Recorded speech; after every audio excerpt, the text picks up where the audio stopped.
दोस्तों इस बात का आपको भली भांति पता है कि माननीय सुप्रीम कोर्ट ने एक गाइडलाइन जारी करी कि पति को और पत्नी को दोनों को इनकम एफिडेविट मेंटेनेंस केस के अंदर देना अनिवार्य है और इसी के आधार पर देखा जाएगा कि दोनों को फाइनेंशियल ग्राउंड कैसा है। तो आज के वीडियो के अंदर मैं आपको बताने वाला हूं कि अब पत्नी अपने पिता से मेंटेनेंस लेगी, पति से मेंटेनेंस नहीं ले सकती है। कैसे नहीं ले सकती है, क्या प्रोसीजर है, कैसे पति पत्नी को मेंटेनेंस देने से बच सकते हैं। बहुत ही महत्वपूर्ण वीडियो है, इसलिए करना क्या है, वीडियो को बिल्कुल अंत तक देखना है, तभी कंप्लीटली पूरी जानकारी समझ में आएगी। और ये आपका अपना चैनल है, इसको अगर आप अभी तक सब्सक्राइब नहीं करे हैं तो पहले आप इसको सब्सक्राइब कर दीजिए और साथ में बेल आइकन को भी दबा दीजिए। तो चलिए शुरू करते हैं। तो वेलकम दोस्तों, मैं हूं आपका अपना एडवोकेट जितेंद्र। दोस्तों एक मेंटेनेंस से बचने का रास्ता होता है कि अगर पत्नी का फाइनेंशियल ग्राउंड मजबूत है तो वो पत्नी पति से मेंटेनेंस नहीं ले सकती है।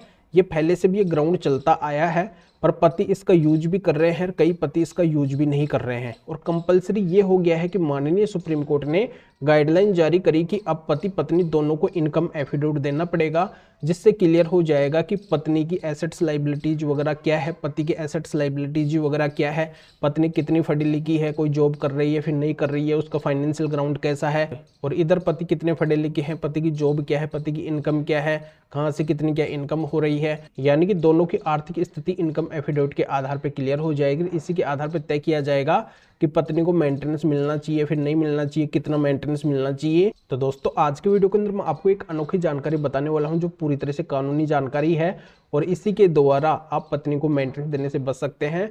पत्नी पति से नहीं अपने पिता से मेंटेनेंस लेगी, पर कैसे लेगी तो ये प्रोसीजर मैं आपको बता देता हूं। दोस्तों माननीय सुप्रीम कोर्ट ने अपने महत्वपूर्ण फैसले के अंदर भी इस बात को क्लियर कर दिया है कि चाहे बेटी कुंवारी हो या फिर शादीशुदा हो, उसका हिस्सा अपने पिता की संपत्ति के अंदर होगा। दोस्तों इस बात को मैं आपको याद दिलवा देता हूं कि 2005 के अंदर हिंदू उत्तराधिकार अधिनियम के अंदर एक संशोधन किया गया कि बेटियों का भी बेटों के बराबर अपने पिता की संपत्ति के अंदर अधिकार होगा। कैसी संपत्ति के अंदर होगा? दो तरीके की संपत्ति होती है। एक तो होती है पैतृक संपत्ति जो पुश्तैनी होती है, जो पीढ़ी दर पीढ़ी ऑटोमेटिकली ट्रांसफर होती है, और दूसरी होती है खुद की कमाई हुई, खुद के पैसों से जो भी इकट्ठी संपत्ति की गई है वो संपत्ति होती है। तो यहाँ पे जो पैतृक संपत्ति है उसके पिता की, उसके अंदर बेटियों का भी बेटों के बराबर अधिकार होगा, चाहे बेटियां शादीशुदा हो या फिर शादीशुदा नहीं हो। दोनों स्थिति में बेटियों का अपने पिता की पैतृक संपत्ति के अंदर अधिकार होगा, अपना हिस्सा होगा, बेटों के बराबर ही उनका भी अधिकार होगा। और जो खुद की कमाई हुई संपत्ति होती है पिता की, पिता के ऊपर डिपेंड करता है कि उस संपत्ति को किसको देना चाहते हैं, किसको नहीं देना चाहते हैं। बहुत से पिता बेटियों को दे देते हैं, बहुत से पिता नहीं देते हैं। तीसरा प्रोसीजर ये होता है कि कई बार पिता की मृत्यु हो जाती है, अपने बेटे बेटियों के अंदर वसीयत वगैरह कुछ नहीं करते हैं, प्रॉपर्टी वगैरह विभाजन कुछ भी नहीं करते हैं। तब ऐसी स्थिति के अंदर पिता की खुद से अर्जित की हुई संपत्ति है, खुद की कमाई हुई संपत्ति है, उसके अंदर भी बेटियों का अधिकार होगा, ऑटोमेटिकली उनका अधिकार बन जाएगा।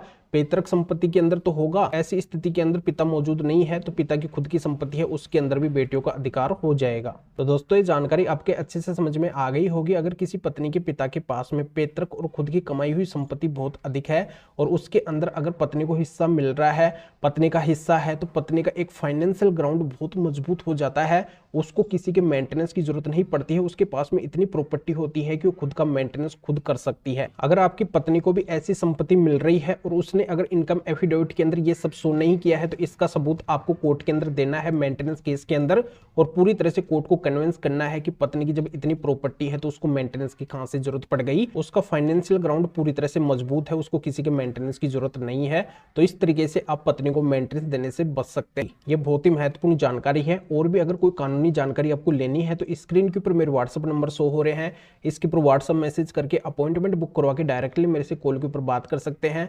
अपनी किसी भी तरीके की कोई भी कानूनी समस्या है तो उसका समाधान मेरे से जान सकते हैं।